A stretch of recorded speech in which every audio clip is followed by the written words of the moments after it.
I'm a New Yorker. My grandfather was an Irishman. He was, and this in and of itself is probably, you'll see as a 2-hour or 3-hour movie in several years. But my grandfather was a full-blooded Irishman who was born on the Lower East Side of Manhattan. Depression comes in 1929. He's quit school at the 7th grade, gets a job as a trucker's helper, takes a whole lot of stuff off the truck and sells it in the back alleys and kept getting thrown into juvie. Finds himself after a short stint with the Marines in Sing Sing in 1942, and by life's luck, his cellmate is a guy named Lucky Luciano. Lucky is about to be deported and is on a 30 to 50 year conviction for a prostitution ring. He will now run the mob from soon Sicily and Cuba. Takes a liking to my grandfather. My grandfather is set up with a guy as he gets out named Carlo Gambino, and he would, over the next 40 years, become a major associate in the Gambino family and a close personal friend of Carlo Gambino and Paul Castellano. They essentially built a monopoly in New York City called the Concrete Club around any building materials that, or building that would be built in New York in the 60s, 70s, and 80s, and he was the guy who operated the monopoly. So he did it as the head of a union. He extorted guys like Donald Trump and was put in jail by a guy named Rudy Giuliani. So as it pertains to my story, the guy's name is Jon Cody. I was born on Central Park South with, I would say a decent sized silver spoon in my mouth. By the time I was 15, it was gone. I'm the first kid in my family to go to college, or graduate from college. I always say though that I'm the first kid who had to go to college in my family. So that's how it started. I argued a lot as a kid and everyone told me go be a lawyer. So I was a lacrosse player, played lacrosse in undergrad. Took a year off in Manhattan and decided, what is it I'm going to do? What kind of law? And this is 1996. And I realized I had a poli-sci major and didn't do really much in college as it pertained to school or class. I played a lot of lacrosse and drank a lot of beer. And decided that I was going to pick up and retrain my brain and pick up Forbes, Fortune, and Business Week and see what is going on in the world. I worked at an insurance defense firm, and it took me about 30 seconds to realize this is not what I want to do with my life. Insurance defense is great, but these people were miserable. So picked up Forbes, Fortune, and Business Week. It's the summer of 1996. On the cover of every magazine every week is the internet. And I'm thinking this has got to be a career. So I looked on for law schools around the country that had a media or new media program and found that the one I could get into was Catholic University in DC. So I packed my bags, I went down to DC and went to school down there. While I was there, I met a guy named Michael Powell, who's Colin Powell's son. I should say Alma Powell's son, who was probably the most impressive of any of the Powells. He, at the time, was a commissioner, Republican commissioner at the FCC under Bill Clinton, appointed by Bill Clinton.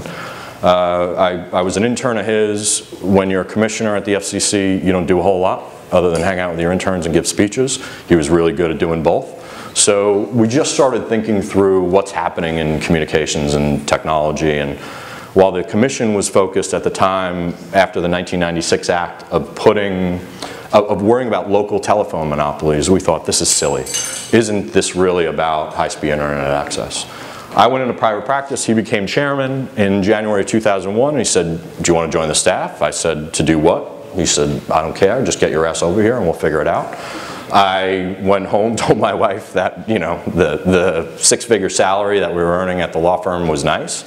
Luckily, I only had it for 3 months, so let's go make $30,000 and work for the U.S. government.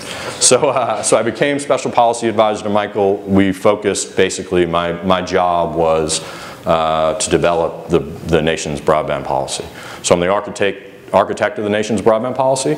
It was a 20-year plan, or is a 20-year plan. It got upheld by the Supreme Court, which is always nice. That's the day I stopped being a lawyer. And basically our focus was, can we get in 20 years ubiquitous broadband connectivity, in-house, out of home, and I'd say you're in year 7 of that right now. and it'll happen in 15 years. So wildly successful, not I think a lot of time when you think from a government standpoint, can the government take a long view at what we're trying to do, and I was there during September 11th, so it was not as if the government was going to spend $250 billion getting fiber to everyone's house. So we looked to solve the problem by allowing big companies to invest in infrastructure and telling small companies that we were going to open up wireless pretty aggressively. And that continues today. That policy is done in the books, and no one can screw with it. So that was a nice feather in the cap. Essentially why we did it is we were television guys. You know, we loved video. I gave Michael his first TiVo, and he went up to CES in 2002 or 2003, and CES hated TiVo. The networks hated TiVo. They couldn't understand what it was, and Michael gets up on stage and calls TiVo God's machine. Basically next year, TiVo's ad campaign is the chairman of the FCC just called us God's machine.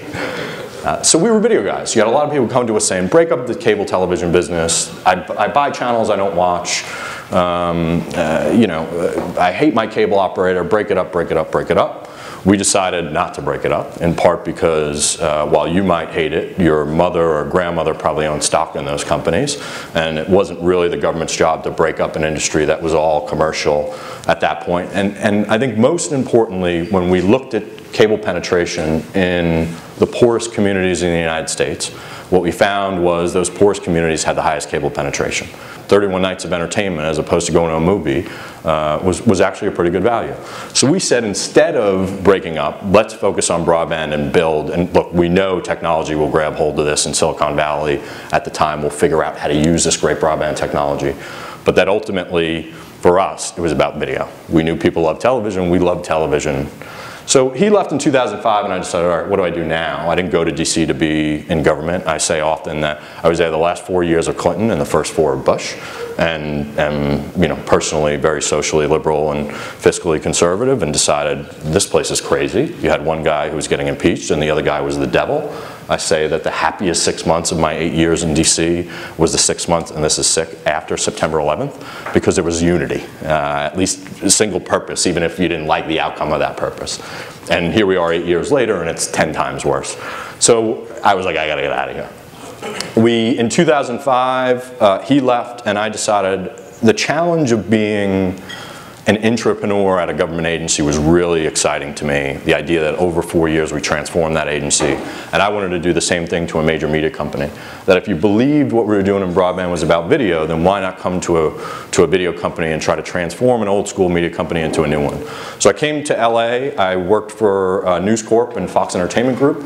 I was there from 2005 to 2012, and I'll give you the story as to why I left. But the premise there was I worked at a small group called Fox Digital Media out of the gate. We had great support from a guy named Peter Chernin, who was the COO of the company. And he said, I don't care what anyone says around here. I want you to build me digital video businesses. I want you to put a plan together. I want you to go out into the studios and the networks. I want them to tell you no 100 times. And then I want you to come back to me, pitch the plan, and I'll pick up the phone and tell them they have to do it. So if you like the plan. So we wound up for the television and film studios and the broadcast and cable networks. On the sports and entertainment side, news is done out of New York. We built the electronic sell-through business, and these were 4 guys. We'd build the business, we'd operate it for 3 months. If it looked real, we'd pass it on and keep going. Built the electronic sell-through business, which is you buy something off of iTunes, a movie or television show. We built the rental business, the subscription video on demand business, and then the streaming business, mostly for the network side of the house.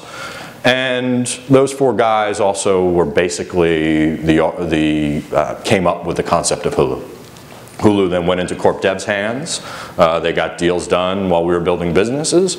By the time they got the deal done, it took about 2 years. We were kind of done building our initial businesses, and I then was the launch general manager of Hulu for the first 9 months of its existence. Fantastic thing. We were a startup here in Santa Monica that had the best content and $100 million. I thought, this startup life is great. You know, ultimately, we said this is not a startup, this is a startup house in the Hamptons, and went out and really just focused on building what we thought was going to be a great product.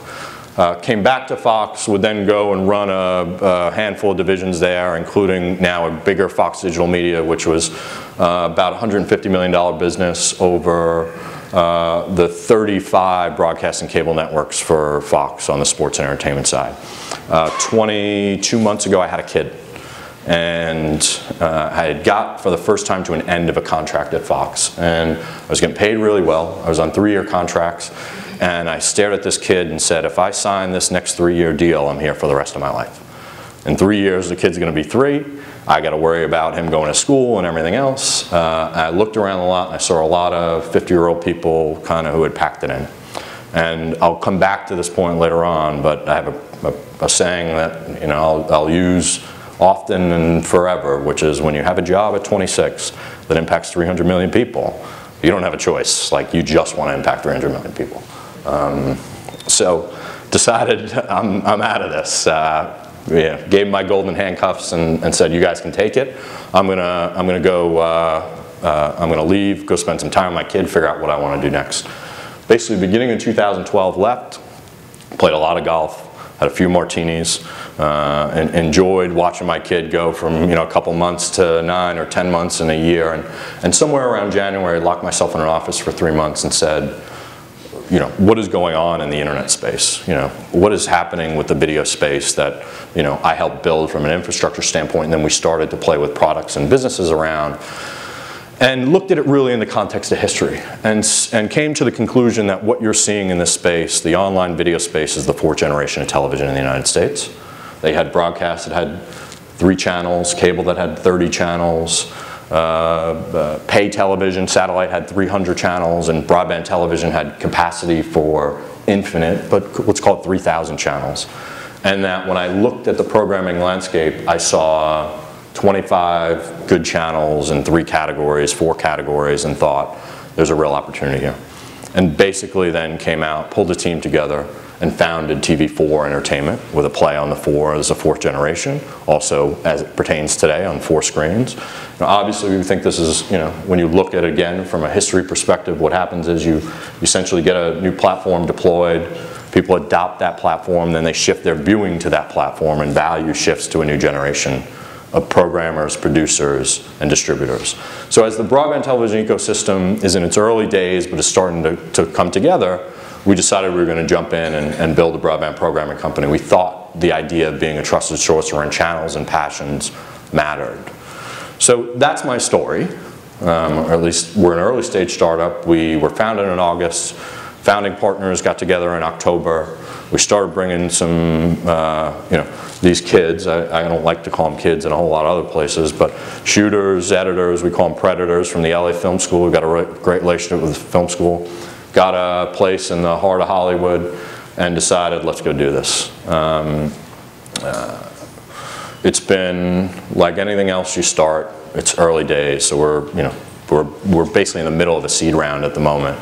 And because of who we are and what we stand for and the authenticity, I think, of the company, we're starting to attract a lot of people and a lot of talent, and that'll come back to something, again, towards the end, where I think it's important for the startup community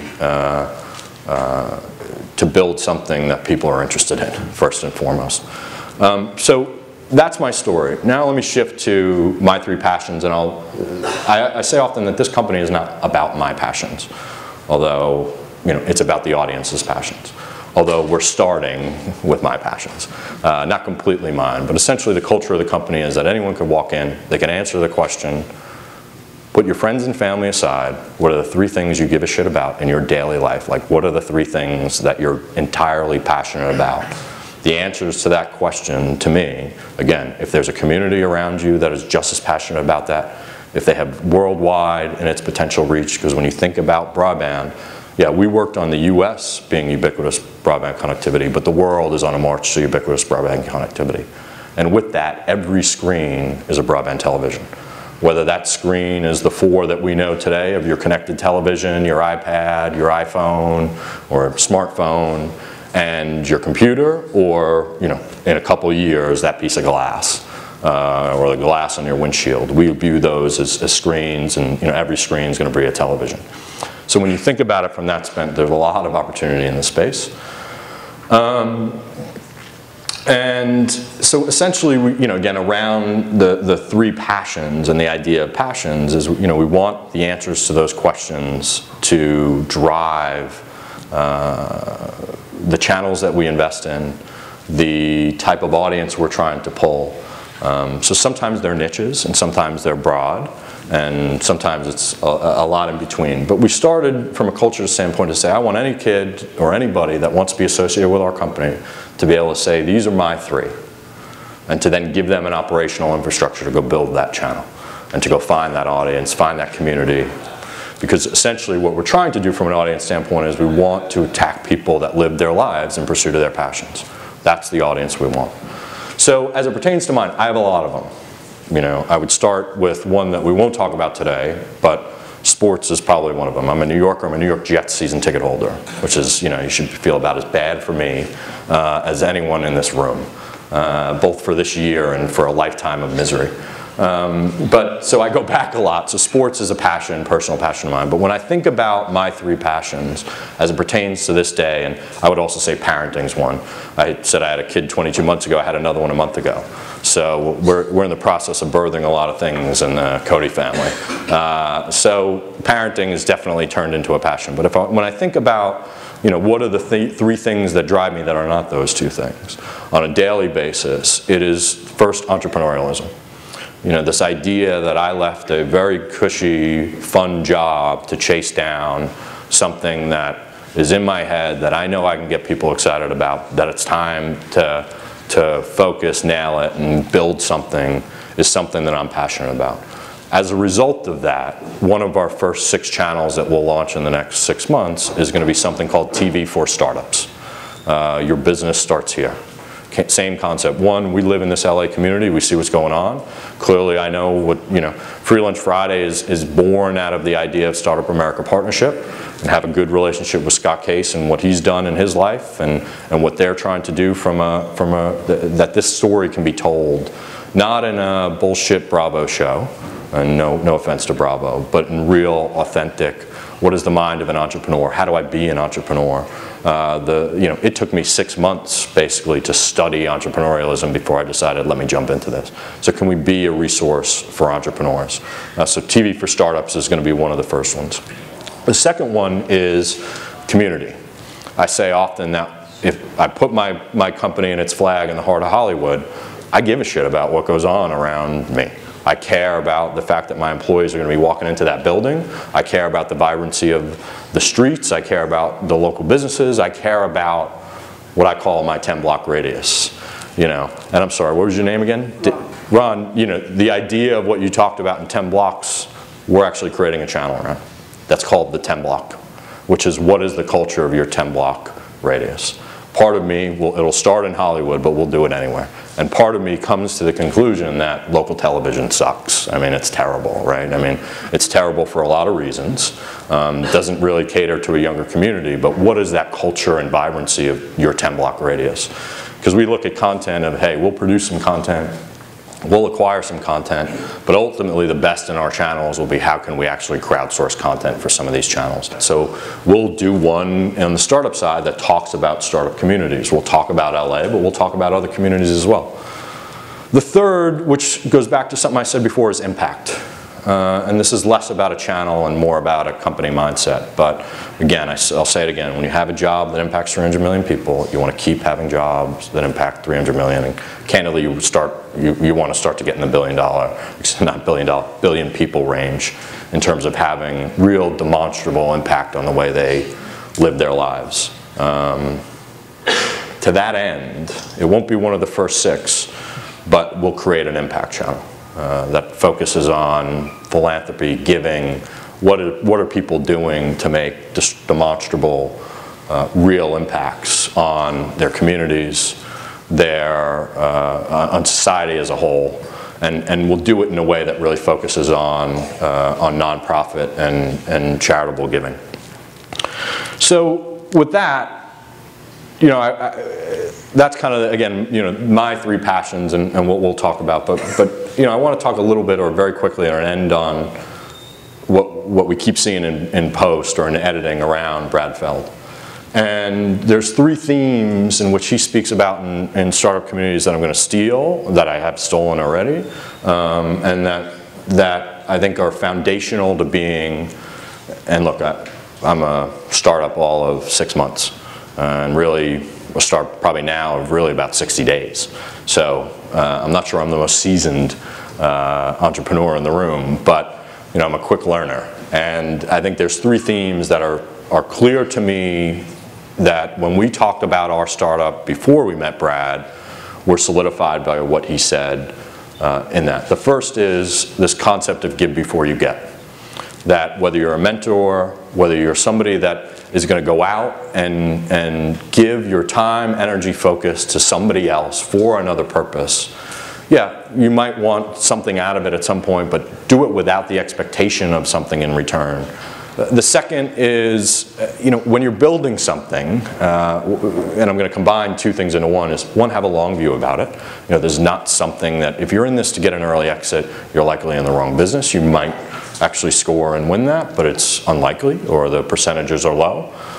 So don't think so much about that exit, and don't think about the myths and problems that surround any time of being a startup, because as we all know, there are great days and there are terrible days. There's probably as many terrible days as there are great, and the key is you got to just fight through and focus and get through the bad to get to the good. But that ultimately, if you build something that people want to be a part of, whether for us, it's our audience, it's an investor, it's a YouTube creative talent, it's a potential partner, we want to build a company that people want to be a part of, that people are passionate about our company as much as about our mission and our deal, then you'll be successful. It's almost impossible not to be successful. So that theme of build something that people want, not necessarily even from a product, but that people care about and care about you, is vital, I think, to success of an entrepreneur. And the third, which is basically my answer to every problem in 2013, is just fucking do it. Like, just the concept of get it done. Like, however you're going to do it, just fucking do it. So, in the next 2 weeks, as we start to, film our story, and we're going to paint our mission on our walls in the middle of Hollywood, so too will be the words, just fucking do it. So that I don't necessarily, look, these kids, they don't have the most experience in the world, but they're as about as, they got a whole lot of ingenuity. So turn them on, get it done, and let's build something. So that's basically it. That's my story, my 3 passions. We love, again, as it relates to this community, you'll hear more and more about us in the next couple months. We are kind of somewhat stealthy at the moment. We're not, no website, Twitter account that I think has 1 tweet on it. We're in the background building. So, so you'll hear more about us, but I think as it relates to startups, look, we want to tell people stories. I think it's pretty simple. We want to be authentic, we want to be real, we want that to come across, and who we are as a company and what we put, kind of quote unquote on air. So I thank you very much. Again, Free Lunch Friday, this is awesome. I think, what you're doing here, I actually think I went to get a beer, I think you might have kicked the keg, which is impressive. You need a bigger keg, so more sponsors, please. And again, really appreciate what you guys are doing.